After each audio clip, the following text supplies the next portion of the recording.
آج حالات آپ دیکھیں، ماحول کہاں جا رہا ہے. یہی بنارس ہے، یہی اپنا علاقہ ہے، یہی ماحول ہے. 20 سال پہلے کا ماحول آپ کی نظروں کے سامنے جو ہمارے بزرگ حضرات بیٹھے وہ دیکھیں، اور آج کا ماحول دیکھیں. یہ سنڈے کے نام پہ، تفریح کے نام پہ کیا ہو رہا ہے؟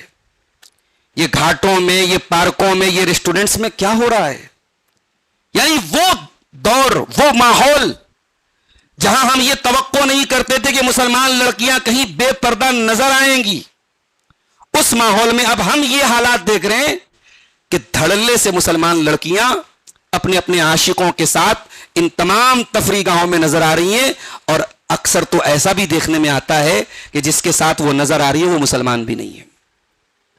ہم رونا روتے رہے، ہم افسوس کرتے رہے، ماتم کرتے رہے، لیکن یہ کڑوی حقیقت ہے کہ آج بنارس جیسے شہر میں ایک بڑی تعداد میں مسلمان لڑکیاں غیر مسلم لڑکوں سے عشق اور محبت کے جال میں پھنسی ہوئی ہیں، اور زناکاری اور بدکاری اور اس سے ایک قدم اور آگے بڑھ کے ارتداد کے فتنے کی شکار ہو رہی ہیں. ایک بڑی، ابھی آج کی نیوز میں نے دیکھی، کسی جگہ پورے پریوار کے ساتھ ایک آدمی جو ہے اپنے 2 چھوٹے چھوٹے بچوں کے ساتھ جو ہے وہ کیا کہہ رہا ہے، صاحب میں گھر واپسی کر رہا ہوں، اسلام چھوڑ کر کے مرتد ہو رہا ہے 2 چھوٹے چھوٹے بچوں کے ساتھ. اللہ اکبر.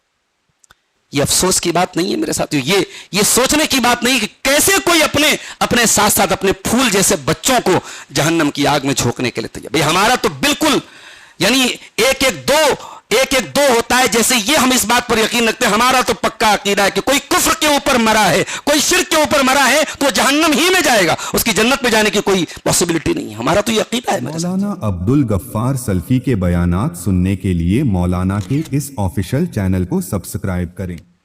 میرے بھائیو، آج کے خطبہ جمعہ کے لیے میں نے جس آیت کریمہ کا انتخاب کیا ہے، یہ آیت آپ کے لیے کوئی نئی آیت نہیں ہے. مختلف تقریروں میں، جمعہ کے خطبوں میں یہ آیت آپ نے بار بار سنی ہوگی. یہ قرآن کریم کے 29ویں پارے کی ایک آیت، 28ویں پارے کی ایک آیت ہے، سورہ تحریم کی آیت نمبر 6 ہے. اس آیت میں اللہ تعالیٰ نے ایمان والوں کو ایک بہت ہی اہم چیز کا حکم دیا ہے. فرمایا یا ایھا الذین آمنوا قوا انفسکم واہلیکم نارا. اے ایمان والو، اپنے آپ کو اور اپنے گھر والوں کو، اپنے اہل و عیال کو، اپنی فیملی کو جہنم کی آگ سے بچاؤ. اچھا، اللہ تعالیٰ اتنا کہہ دیتا تو بات ختم ہو گئی تھی. ایک ایمان والے کے لیے جہنم کی آگ کوئی ایسی چیز تو نہیں کہ ایمان والا نہ جانتا ہو کہ جہنم کی آگ کیسی ہے. بھئی جو مسلمان اللہ پر ایمان رکھتا ہے وہ قیامت کے دن پر بھی ایمان رکھتا ہے. جو مسلمان اللہ پر ایمان رکھتا ہے وہ اس بات پر بھی ایمان رکھتا ہے کہ قیامت آئے گی اور اللہ تعالیٰ اپنے نیک بندوں کو جنت میں داخل کرے گا، اور گنہگاروں کو اور مشرکوں کو اور کافروں کو اللہ تعالیٰ جہنم کی آگ میں داخل کرے گا. جہنم ہمارے لیے کوئی اننون چیز تو نہیں ہے. اللہ تعالیٰ اگر اتنے پر بس کر دیتا کہ اے ایمان والو اپنے آپ کو اور اپنے گھر والوں کو بچاؤ جہنم کی آگ سے، اتنے پر تو بات ختم ہو گئی تھی. اللہ تعالیٰ نے اس آگ کا اور مزید تذکرہ کیا. فرمایا وقودها الناس والحجارہ، اس آگ سے بچاؤ اپنے گھر والوں کو جس آگ کا ایندھن انسان اور پتھر ہوں گے. اتنے پر بھی اللہ نے بس نہیں کیا، جہنم کا ذکر کیا، جہنم کی آگ کے ایندھن کا ذکر کیا. اس کے بعد اللہ نے جہنم کی آگ کے جو چوکیدار ہوں گے، جو رکھوالے ہوں گے، اس کے جو کیئر ٹیکر فرشتے ہوں گے، ان کا ذکر کیا. فرمایا علیہا ملائکۃ غلاظ شداد لا یعصون اللہ. جہنم کے داروغہ بڑے سخت ہوں گے، بڑے اسٹرکٹ ہوں گے، وہ کسی کے ساتھ کوئی مروت نہیں کریں گے، وہ اللہ تعالیٰ کے کسی حکم کی نافرمانی نہیں کریں گے، اتنا ہی کریں گے جتنا اللہ نے ان کو حکم دیا ہے. میرے بھائیوں، ہم میں سے ہر شخص کی اپنی ایک فیملی ہے، ہماری بیوی ہے، ہمارے بچے ہیں، ہمارا ایک پریوار ہے. اور ہمیں سے ہر شخص اپنے پریوار سے اپنی فیملی سے محبت کرتا ہے. میں دیکھتا ہوں اس گرمی کے موسم میں بچے جب اسکول سے آتے ہیں, اگر باپ کی نظر پڑ جائے, ماں کی نظر پڑ جائے کہ بچہ اسکول سے آیا ہے سخت گرمی کے عالم میں, دھوپ سے بالکل چہرہ لال ہے, تو آٹومیٹک جو ہے باپ کا دل پسیج جاتا ہے. ماں کے چہرے پر فکر آ جاتی ہے کہ کیسے وہ اپنے بچے کو سکون پہنچا دے, کیسے جلدی سے پنکھا چالو کر دے, کولر چالو کر دے, ٹھنڈا پانی پلا دے, بچہ دھوپ سے آیا ہے. ہم دنیا کی دھوپ اور دنیا کی گرمی اور دنیا کی تکلیف سے اپنے بچوں کو بچانے کے لیے ہم کتنے الرٹ رہتے ہیں میرے بھائیوں. کہ ہماری یہ ذمہ داری نہیں ہے کہ ہم اپنے بچوں کو, اپنے پریوار کو جہنم کی آگ سے بچانے کا بھی انتظام کریں. آج حالات آپ دیکھیں, ماحول کہاں جا رہا ہے. یہی بنارس ہے, یہی اپنا علاقہ ہے, یہی ماحول ہے. 20 سال پہلے کا ماحول آپ کی نظروں کے سامنے جو ہمارے بزرگ حضرات بیٹھے وہ دیکھیں, اور آج کا ماحول دیکھیں. یہ سنڈے کے نام پہ, تفریح کے نام پہ کیا ہو رہا ہے. یہ گھاٹوں میں, یہ پارکوں میں, یہ ریسٹورنٹس میں کیا ہو رہا ہے.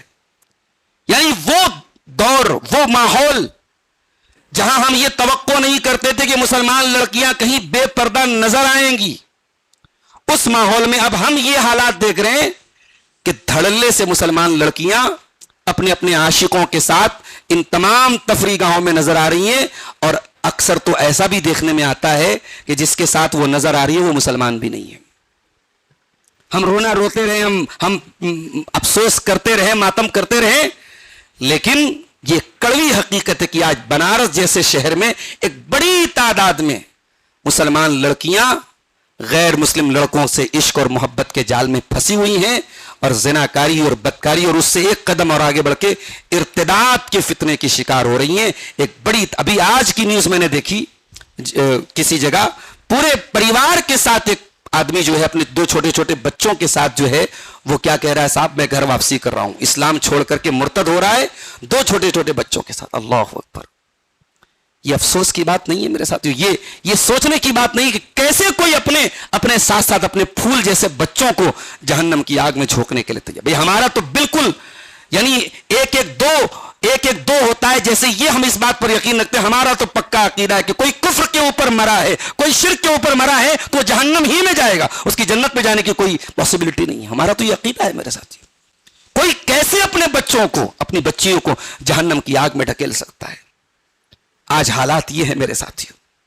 شادی بیاہ میں جو پہناوے, جو لباس آج مسلمان لڑکیاں پہن رہی ہیں, یعنی صاف صاف کہا جا سکتا ہے کہ کپڑا پہننے کے باوجود جس کو ننگا پن کہتے ہیں وہ آج ہمارے معاشروں میں چلا آ رہا ہے. وہ جیسے بعض جانور ہوتے ہیں نا جو جن کو کھوٹے سے باندھ کے رکھا جائے اور جیسے وہ کھوٹے سے کھلتے ہیں تو منہ زور ہو جاتے ہیں, کبھی ادھر بھاگتے ہیں کبھی ادھر بھاگتے ہیں. وہ حال ہماری قوم کی بچیوں کا ہو گیا ہے. یہ جہاں ذرا سی آزادی پائیں, یہ ودیا پیٹھ چلی جائیں, یہ BHU چلی جائیں, یہ کسی آزاد فضا کے کالج میں چلی جائیں, کسی مخلوط تعلیم والے کالج میں چلی جائیں, یہ دین, ایمان, پردہ, غیرت, عزت, شرم سب ختم کر دیتی ہیں. اور لڑکوں کا حال کیا ہے؟ لڑکوں کا حال یہ ہے کہ وہ صاحب وہ کسی کے ساتھ بزی ہیں, کوئی کسی کے ساتھ فون سے باتیں کر رہا ہے, کوئی کسی کو لے کے گھما رہا ہے, کوئی بیٹھ کے گلیوں میں ویڈیو گیم کھیل رہا ہے, کوئی نشے کی لعنت میں گرفتار ہے. کیا ہے اس قوم کا مستقبل؟ اس قوم کا فیوچر کیا ہے؟ کاروباری حالات سے جو لوگ پریشان ہیں, اپنے بچوں کو باہر بھیج رہے ہیں. باہر والوں کی کہانیاں بھی ہمارے سامنے آئیں. سورت اور بنگلور میں ایسے ایسے مقامات پر ہمارے بچے گئے ہیں, وہاں نماز چھوڑیے جمعہ کا بھی کوئی اہتمام نہیں ہے. 12 گھنٹے کی 14 گھنٹے کی ڈیوٹی ہے, مشین چلانی ہے تو چلانی ہے, نماز سے کوئی مطلب نہیں, دین سے کوئی مطلب نہیں. میں کہتا ہوں بھائی ایسے پیسے سے انسان بھوکا مر جائے, وہ پیسہ جو آپ کے دین سے دور کر دے, آپ کی بنیادوں سے دور کر دے. یہ غور کرنے کا مقام ہے میرے پیارے ساتھیوں کہ ہم اپنے بچوں کے بارے میں کیا یہ فکر جو قرآن ہمیں دے رہا ہے, قو انفسکم و اہلیکم نارا, بچاؤ اپنے آپ کو اور اپنے گھر والوں کو جہنم کی آگ سے, یہ فکر ہے ہمارے اندر؟ اللہ کے نبی کی ایک حدیث اپنے سامنے رکھیے. آپ نے فرمایا کلکم راع و کلکم مسئول عن رعیتہ, تم میں سے ہر شخص ذمہ دار ہے اور اس کی ذمہ داری کے بارے میں قیامت کے دن سوال کیا جائے گا. جیسے آپ سے یہ سوال ہوگا کہ آپ نے نماز پڑھی کہ نہیں پڑھی, جیسے آپ سے یہ سوال ہوگا کہ آپ نے دنیا میں زندگی کیسی گزاری، جوانی کیسی گزری، ویسے یہ بھی سوال ہوگا کہ 4 بچے تھے آپ کے، 3 بیٹیاں تھیں آپ کی، ان بیٹیوں اور بیٹوں کی تربیت آپ نے کیسے کی، ان کی آخرت کے تعلق سے آپ کے اندر کتنی چنتا تھی، وہ نماز نہیں پڑھتے تھے، آپ نے کتنی بار ان کی پکڑ کی۔ آج موبائل کی دکانوں پہ چلے جائیے، مسلم علاقوں میں جتنی موبائل کی دکانیں ہیں، آپ کو بڑی تعداد میں برقع نشین لڑکیاں آپ کو مل جائیں گی۔ یہ کون لڑکیاں ہیں بھائی؟ اگر یہ کنواری ہیں تو یہ خود ریچارج کروانے کیوں آ رہی ہیں؟ ان کے موبائل میں کوئی مسئلہ ہے تو یہ خود کیوں؟ ان کے گارجین کہاں چلے گئے؟ اور یہ شادی شدہ ہے تو ان کے شوہر، ان کے بیٹے یا ان کے بھائی کہاں گئے؟ کیا حالات ہم نے بنا کے رکھے میرے ساتھیوں۔ یہ جو گارجین کی طرف سے جو کوتاہی ہے، گارجین کو جواب دینا پڑے۔ کلکم راعی وکلکم مسئول عن رعیتہ، اللہ کے نبی نے فرمایا تم کو حساب دینا پڑے گا قیامت کے دن۔ یہ بچے بہت بڑی نعمت ہیں۔ ایک شادی شدہ جوڑا شادی کے بعد اس کے لیے سب سے پہلا ٹارگٹ یہ ہوتا ہے کہ ہمارے گھر میں بچے کی کلکاری گونجے۔ 2-4 سال شادی کے ہو جائیں، بچے نہ ہو تو پریشان ہو جاتے ہیں، وہ جواب دیتے بھائی کیا بات ہے، ڈاکٹروں کے چکر لگانے لگتے ہیں، کیا مسئلہ، کوئی مسئلہ تو نہیں ہے۔ اولاد کا ہونا بہت بڑی نعمت ہے۔ آج جمعہ کا دن آپ نے سورہ کہف پڑھی ہوگی، سورہ کہف میں یہ آیت بھی آپ نے پڑھی ہوگی، المال والبنون زینۃ الحیات الدنیا والباقیات الصالحات خیر عند ربک ثوابا وخیر عملا۔ مال اور اولاد دنیا کی زندگی کی زینت ہے۔ دنیا کی زندگی سندرتا ان 2 چیزوں سے، انسان کے پاس مال نہ ہو تب بھی دنیا کی زندگی بڑی بے رنگ ہو جائے گی، اور اولاد نہ ہو تب بھی زندگی بے رنگ ہو جائے گی۔ لیکن اولاد کا مطلب یہ نہیں ہے، ہم لوگوں نے وہ حدیث ہمارے لوگوں نے وہ حدیث بڑی پکی یاد کر لی صاحب، اللہ کے نبی نے فرمایا تزوج الولود الودود فإنی مکاثر بکم الامم، زیادہ محبت کرنے والی اور زیادہ بچہ جننے والی عورت سے شادی کرو، میں قیامت کے دن فخر کروں گا۔ اللہ کے نبی یقیناً فخر کریں گے اپنی امت کے اوپر، مگر امت فخر کرنے کے لائق بھی تو ہو۔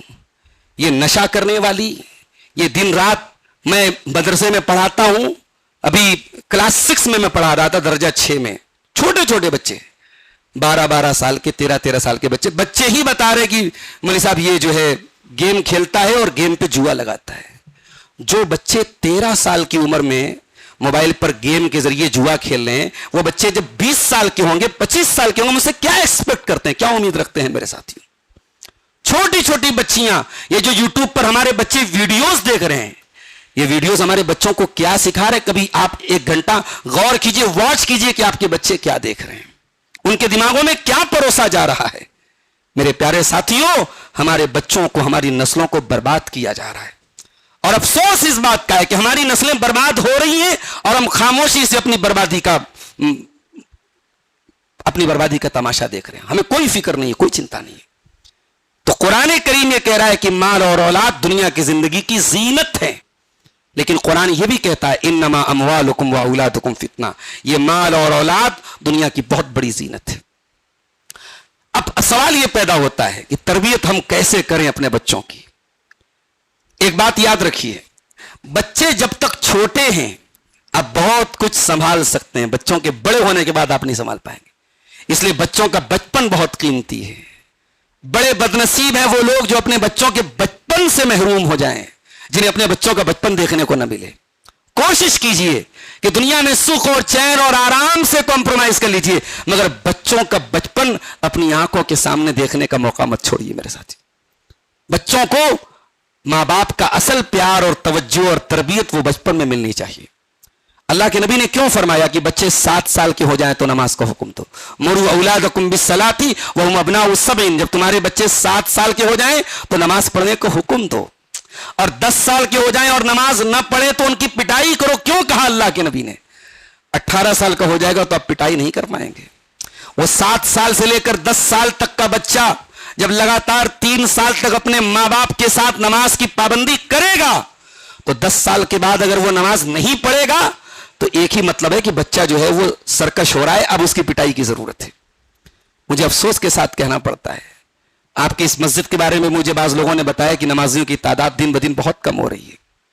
کیا سوچ کر کے یہ مسجد بنی تھی؟ ہم نے کیا ارادے تھے ہمارے؟ ہمیں تو وہی شعر یاد آ رہا ہے، مسجد تو بنا لی شب بھر میں ایما کی حرارت والوں نے، من اپنا پرانا پاپی تھا برسوں میں نمازی بن نہ سکا۔ مسجدیں آج موجود ہیں, مسجدیں بن گئی ہیں اور بڑے جوش اور جذبے کے ساتھ بنی ہیں, اور نئی مسجدیں بن رہی ہیں, مگر بننے کے بعد میرے بھائیوں ہم کہتے ہیں صاحب فلاں کی بڑی بری نظر ہے, اور فلاں ہماری مسجد کو گرانا چاہتا ہے, اور فلاں ہماری مسجد. ہم پہلے اپنی مسجدوں کے دشمن ہیں. اسی بنارس کی بعض مسجدوں کے بارے میں مجھے معلوم ہوا کہ وہاں بعض نمازوں میں تالا تک نہیں کھلتا ہے. عصر کی نماز میں آپ چلے جائیں, تالا, کوئی ایک آدمی بھی ایسا نہیں جو آ کر کے اذان دے اور نماز پڑھے. مسجدیں بن گئی ہیں صاحب, لاکھوں کی مالیت لگا کر کے مسجد قائم ہو گئی, کوئی آباد کرنے والا نہیں ہے. میرے پیارے ساتھی, مسجدیں ماربل سے نہیں سنورتی ہیں, مسجدیں اونچی بلڈنگ سے نہیں آباد ہوتی ہیں, مسجدیں نمازیوں سے آباد ہوتی ہیں. آج یہ ہمارے لیے غور کرنے کا مقام ہے کہ ہماری مسجدیں آباد کیوں نہیں ہو رہی ہیں. قرآن کریم میں اللہ نے ایک پرسنالٹی کا ذکر کیا, حضرت لقمان. یہ لقمان کون تھے؟ علامہ ابن کثیر کہتے ہیں کہ یہ سوڈان کے تھے, کالے تھے. ہم جیسوں کی نظر میں تو کالے لوگ جو ہوتے بڑے حقیر ہم سمجھتے ہیں ان کو, صاحب یہ تو بڑا کالا ہے. امام اوزائی کے سامنے کسی نے ایسی کالے رنگ کا ذکر کیا تو انہوں نے حضرت لقمان کا بھی نام لیا کہ کسی کا کالا ہونا یہ عیب نہیں. حضرت بلال بھی بہت کالے تھے اور حضرت لقمان بھی سوڈان کے کالے انسان تھے. کالے تھے, وہ رنگ کے اعتبار سے کالے تھے, مگر حضرت لقمان بڑے حکیم تھے. حکیم سے مراد بڑی حکمت اور بڑی دانائی ان کے اندر تھی. اب قرآن کریم میں اللہ تعالیٰ نے حضرت لقمان کی حکمت اور دانائی کی صرف ایک مثال بیان کی, اور وہ کیا ہے کہ انہوں نے اپنے بچے کو سمجھایا. وَإِذْ قَالَ لُقْمَانُ لِابْنِهِ وَهُوَ يَعِظُهُ يَا بُنَيَّ لَا تُشْرِكْ بِاللَّهِ إِنَّ الشِّرْكَ لَظُلْمٌ عَظِيمٌ. یاد کرو جب میرا بندہ لقمان اپنے بچے کو نصیحت کر رہا تھا. ہم نے کب اپنے بچے کو نصیحت کی؟ اپنی زندگی میں غور کیجئے کہ کب آپ 24 گھنٹے میں 10 منٹ کے لیے صحیح اپنے بچوں کو دین سکھانے کے لیے آپ ٹائم نکالتے ہوں. ہمارا حال تو یہ ہے کہ باپ بھی دین سے دور, دادا بھی دین سے دور, پوتا بھی دین سے دور. باپ کو بھی جنازے کی دعا یاد نہیں, بیٹے کو بھی جنازے کی دعا یاد نہیں, پوتے کو بھی جنازے کی دعا یاد نہیں. نہ ہم دین کے ہوئے نہ دنیا کے ہوئے, نہ ہم گھر کے ہوئے نہ گھاٹ کے ہوئے. ہماری نوجوان نسل نہ دنیا ہی کی تعلیم میں آگے نہ دین ہی کی تعلیم, جو دین کی بیسک تعلیم ہے. میں یہ نہیں کہتا ہر بچے کو حافظ بنا دیجیے, آپ ہر بچے کو عالم بنا دیجیے, وہ ضروری بھی نہیں ہے. ہر بچے کو عالم بنانا ضروری نہیں, ہر بچے کو حافظ بنانا ضروری نہیں ہے, لیکن اتنی معلومات تو سب کو ہونی چاہیے نا. بھئی قبر میں 4 سوال ہوگا. آج تک آپ نے سنا ہوگا قبر میں 3 سوال ہوگا. میں آپ کی معلومات میں اضافہ کر رہا ہوں, قبر میں 4 سوال ہوگا. پہلا سوال ہوگا من رب کا, تیرا رب کون ہے. دوسرا سوال ہوگا من نبی کا, تیرے نبی کون ہے. تیسرا سوال ہوگا ما دین کا, تیرا دین کیا ہے. یہ 3 سوال تو سب کو معلوم ہے. چوتھا سوال ایک اور بھی ہوگا, اور بہت ساری صحیح روایات میں یہ سوال آیا ہے. چوتھا سوال یہ ہوگا وما یدری کا. جب بندہ صحیح جواب دے گا تو فرشتہ پوچھے گا تجھے معلوم کیسے پڑا, تجھے اس کی نالج ملی کیسے. بندہ کہے گا قرأت کتاب اللہ, میں نے قرآن پڑھا تھا. فآمنت به, اور میں نے رٹو طوطے کی طرح قرآن نہیں پڑھا تھا بس برکت کے لیے قرآن پڑھ لیا. میں نے پڑھا تھا. فآمنت به وصدقت به, میں قرآن پر ایمان لایا, میں نے قرآن کی تصدیق کی.